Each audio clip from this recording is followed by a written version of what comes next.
Looking for that perfect durable stand for your phone, your action camera, your Pocket 3, actually any camera really, because it's got a quarter thread on the top. This one right here is definitely a must-have. And here's why. Well, it's built like a tank.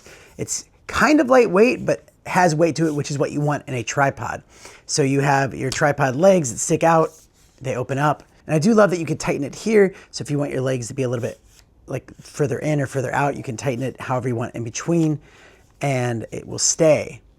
And then you can put it down and extend the pull out, and just check this out as I'm standing here, and I'll set it right next to me. It is taller than me, which is great. You can also put it anywhere in between. To mount it, it has a little dial so you can easily screw it into your camera, and no need to have a ball head on it because it has a little tilt knob here so you can angle it the way you want. So it makes it great for just getting that perfect shot with your camera.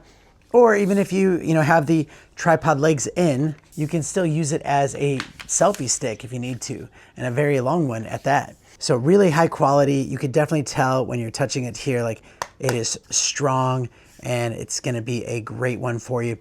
So I highly recommend this, and thanks for watching.